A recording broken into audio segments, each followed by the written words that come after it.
All right, hi everybody. It is overcast and it's supposed to be raining. We had some torrential downpours late last night. I'm hoping that we get a little more rain because as someone noted in the comments, there's been a whole lot of us who've had no disengagement rides, or at least rides where the disengagements have been really low and we haven't seen as much as maybe it was a month ago or 2 months ago. So I'm hoping that at some point the weather looks like we should be getting some pretty good rains coming through, but this will give us an opportunity to see how full self-driving is working in some inclement weather as far as rain. I know there's Dirty Tesla and several others, of course, are getting snow up north. It's 66 degrees here in Central Florida, but rain is a significant factor for all of us. So we'll see if we can find some. And while we're doing that, we're going to try a circle we haven't done since we've received the 10.8.1 update. And so everyone knows within the next week, we're anticipating getting the 10.9 update. And beyond that, of course, early February, we should see Tesla Full Self-Driving version 11 come out, so beta 11. And that one's supposed to be a significant step forward, but I've noticed with each and every one of these updates, we've seen some really good stuff and how the Tesla itself has responded. One thing that's funny is someone in the comments, they made a joke about the fact that I call my car Zoe and it's a she. Well, if you don't like that, sorry, tough. This is my car, not yours. You call yours what you want. This is my Zoe, and she does a great job, so deal with it. Anyway, on with the drive. I will, of course, as always, fast forward through anything that's boring, anything that doesn't make any sense to have you listening to me yap the whole time. We're going very slow around that curve, but that's okay. Couldn't report that just so, because you should be able to go about 25 around there. So everyone knows, as long as the blue is on, the car is in charge. If I do disengage for whatever reason, from what I understand now, the Tesla automatically sends the data to Tesla itself. So this way, the engineers can see what happened, why it happened, and so we're not trying to reach over each and every time and hit that button. I really like that because there's often times where it's just not safe for me to do so. There's a reason I pulled it out, and that reason is because it was doing something dangerous, and I'm in the process of getting out of the dangerous area and not thinking about pushing a button. So this is really good news. I do like that. I like to let people know because I've had a few people send me private message asking if I'm reporting any of the challenges. When we did the one nighttime evolution with the fire truck, someone asked did we report any of the issues. We make sure we do each and every one, but I'm glad to see that the car itself does that as well. All right, this is actually a 35 through here. This road's a little funny. It goes from a 20 mile an hour to a 25 to a 35. And then the car, for some reason, after you pass one of those roads, it thinks it drops to a 25, and then it thinks it gets to a 55 up here. So that's more of how the roads are programmed, but we'll see how it goes. There's a lot of standing water as well, so we'll see how the car handles that. Oh, we have some beautiful sand cranes. Hope you can see them off to the right. There's a whole bunch of them. There's about 8 or 9 of them. Wow, that's great. Actually, this time of year, it's probably 8. It's probably mating pairs. All right. A couple phantom slowdowns. Here comes some standing water. We'll see how that standing water does for us.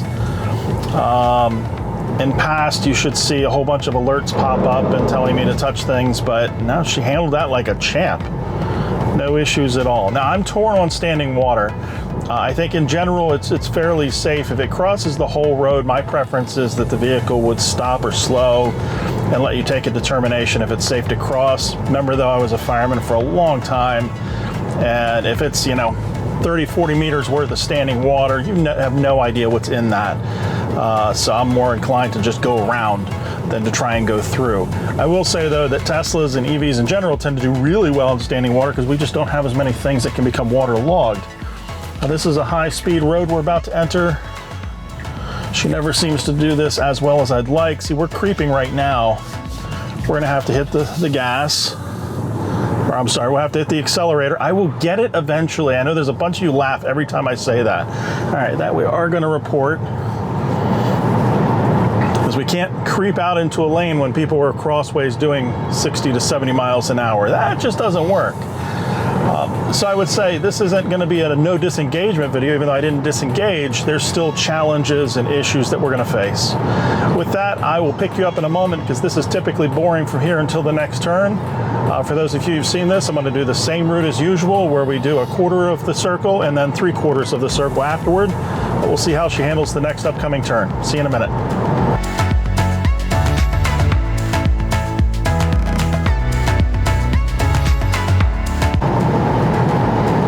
So we're coming up to the turn here. You can see there's an RV, at least I think you can see on the camera, an RV on the left. They're going to be trying to make a turn. We're, of course, coming across. Now, we have a completely clear here, so we'll see how she performs. All right, I'm going to have to give her a little bit of a nudge. She was going to come to almost a stop, and that wouldn't have been very nice to any of those folks. Now, I don't know what that was about. That was really odd. Almost came to a complete stop, dropped to 10 miles an hour for some reason after the turn, and then just sort of gunned it. That's interesting. She hasn't done that before, so that's a new one. So we'll report that. Again, right now we're just overcast. There's no rain at the moment. I am hoping that while I'm out, I get some rain, in which case we'll just do a couple normal roads and see how things go. But I did want to check out this circle.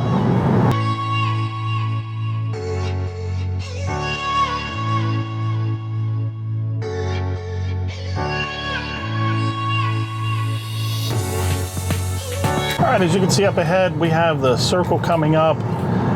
We'll see how Zoe does when we go around this. Typically, she does fairly well. I've had to nudge her up until the last update. The last update, I didn't have to give any real nudges, so that's nice. All right, we're going from 55 to 20 pretty quickly. That's good. It's actually very comfortable. All right, there's nothing coming for the most part, so we're going to wait and see how she does. All right, we're stopping again, which I don't like. We shouldn't be stopping at the yield sign. We should continue forward, but we'll go ahead and report it, but not horrible. And the problem is it starts to mess up the rotation, so that's one of the issues. Okay, I'm going to go ahead and get us turned around, and then we're going to come back and do 3/4 of that circle. So I'm going to take over here.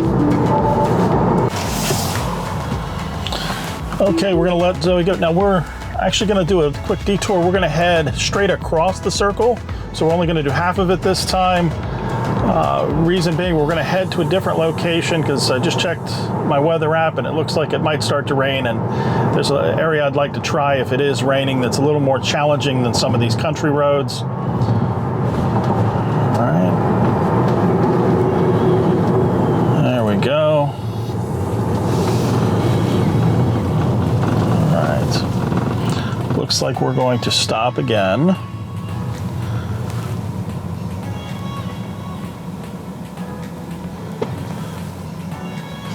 Okay, come on. Oh, we've probably confused the hell out of that person. All right, we're going to go this way. I don't know why we're going this way.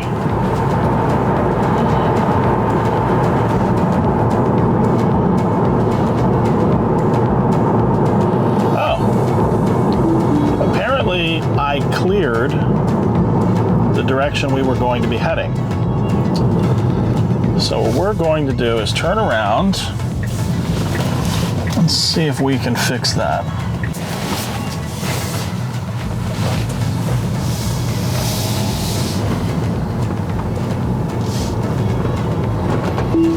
Okay, so that took a little bit of doing to get turned around. Apparently I had inadvertently canceled the next set of directions out of this. But the good news is we're going to get to do a 3/4 of this circle anyway. Now, I'm not going to let her completely stop unless there's someone in the way. See, this might work out well. All right, they've cleared. Now we're moving. We're in the circle. Okay, she's trying to stop for this person, which we do not want. We don't stop for the person coming in.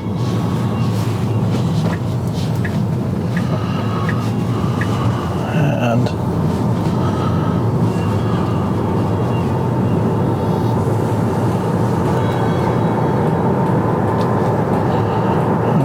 can't let off the... Okay. I am going to have to disengage and re-engage. We're going to have to report that. Just in case I missed it. All right, so let me explain what just happened there. I had to tap the accelerator to get the car into the circle, and then she was going to stop. I had a vehicle behind me, one in the circle entering from the left, and one that was going to enter from the right. So I had to tap on the accelerator again to keep the vehicle moving. Once I did that, though, every time I tried to let off the accelerator, she started to slow down significantly, and that would have been a problem with a line of traffic behind me, especially as we exited the circle, and then the car was still saying, will not brake, you're pushing the accelerator. In a 50-mile-an-hour zone, I'm doing 25 to 30 at that time, and she was still trying to drastically slow down.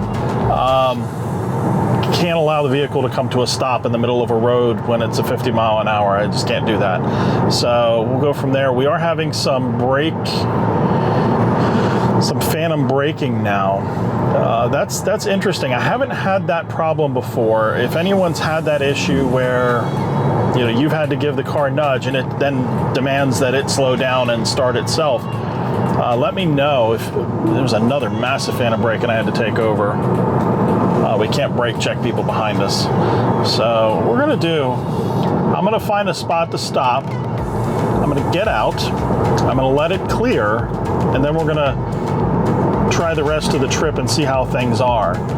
This is an odd set. And in a sense, what we're going to do is we're going to turn it off and turn it back on again. It seems to work with most electronics, so we'll give it a shot now.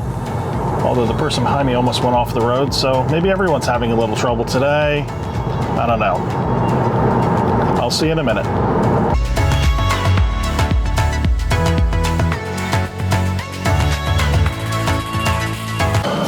So what does they say? When in doubt, turn it off and back on? Well, that's what we've done. So let's see how we do. Let's go ahead and get back on the road. And we'll put Zoe back in charge and we'll see how we do.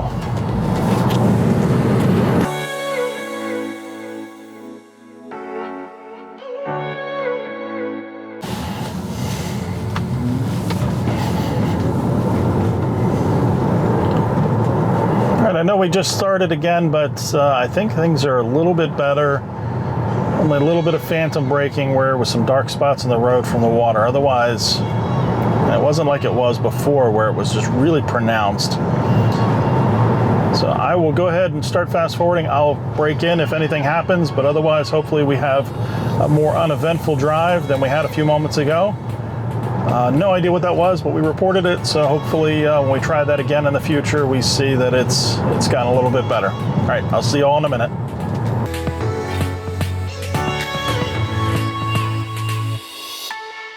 So it's interesting, we're getting a lot of starts and stops, a lot of slowing down, a lot of the phantom braking. There's a little right there. It's not major right now, nothing like it was before when we stopped, turned off, and back on. The only thing I can think of is I know they've started to incorporate slowing down for speed bumps and other road debris, which is wonderful. The problem on these roads is that since we're in the South, there's a lot of damage to these roads. There's, well, I guess that could be anywhere, but in general, these side roads, you'll notice that it's pronounced between the light and the dark due to the rain right now. And every time we come across these really wet, really dry spots, we seem to have some challenges. And I'm trying to see if there's a specific pattern or something on the road that the car might be seeing. It's the only thing I can think of, because there hasn't been any cross traffic, nothing else that I've really been able to tell. So we'll see how that goes.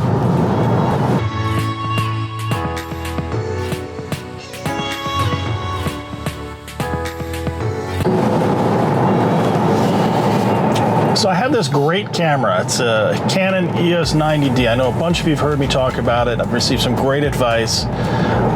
So I apologize. I think this screen may have been really dark through some of that. I've been playing with some of the different settings to give you a better picture overall. And I think one of them I had still set for when it was really bright and sunny, and I think that may have caused a lot of things to be darker. I'm going to leave all that in anyway, just because there's some really, good and bad things that happened on that first part of the drive. It looks like I stopped for a moment because it looked like it was just clearing up real well. And wow, really good turn. Sometimes the car does really, really well. It's surprising. But, some good, some bad. We'll leave that in. I'll edit that together so it's a little easy for you so you don't have to watch the whole thing since you couldn't see the screen. But beyond that, with the weather looking like it's clearing after I stopped, we're going to go ahead and drive. Wow, what is going on over here? Wow, something's going on. There's some sort of... Wow, I have no idea. I don't see any signs or anything. I don't see a church. I don't know. Anyway, she did really well though through that area. That was really well done considering there was cars everywhere, people turning. But so the long and short of it, better view now on the camera. The sun looks like it's coming out. It doesn't look like it's going to rain after all, so we're not going to get a good rain video. But I did want to go ahead and loop around and hit a couple of the other roads that we do normally hit, just to see if the car's done any better. I did stop for a few minutes and just sort of let it sit off before coming back, and this way we'll see. Maybe there was something quirky going on, I don't know, but definitely I'm going to try that other loop again a couple more times as we get newer updates to see if we have similar challenges, because today was actually kind of a rough ride. I've been enjoying the boring rides we've had through what was typically a lot more traffic and a lot more challenges coming out of Tavares back to Howie, but for some reason today it was just a rough day. All right, we're green, we're going. And everything looks good. She figured out where the lane is. Perfect. But a little bit of a rough ride earlier, so we reported everything. We'll see how that goes. Hopefully this becomes a little more boring. Typically the car does this part really well, but we'll see.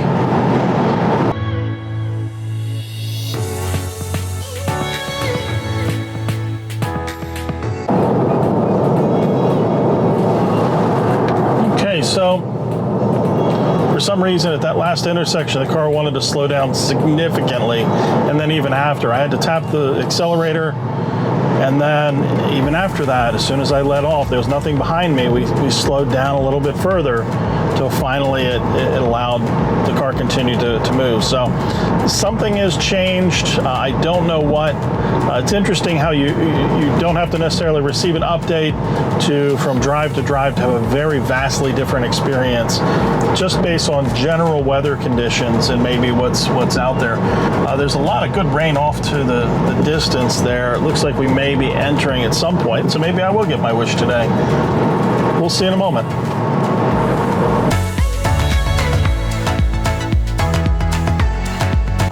As always, does that turn like a champ. We're entering Howie right now. I'm going to go ahead and pull over and see over at the Howie Market and see if we have the rain actually coming by. It looked like the clouds were breaking up, but from what I'm seeing, it looks like we may actually be getting some rain in a minute. So if that's the case, we're going to try part of the loop again to see how we do this time.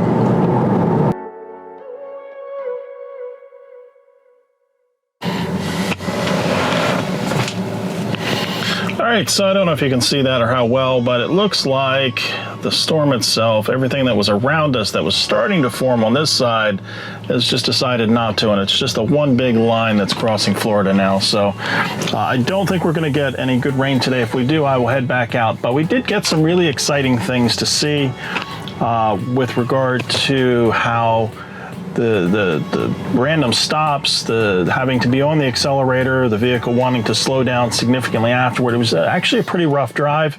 I'm going to edit that together to make it a little faster. Otherwise, I think this will be almost 40 minutes long at this point. So we'll try and keep it at around 10 to 15 for everyone. But I'll add some chapters just so you know where the different challenges were. Again, I really appreciate you for sharing, and subscribing to my videos. If you have anything you want to see, please put it in the comments down below. With that, I hope you and yours are doing well with the freaky weather we seem to be having across the country at the moment. And I'll see you next time. Take care. Bye-bye.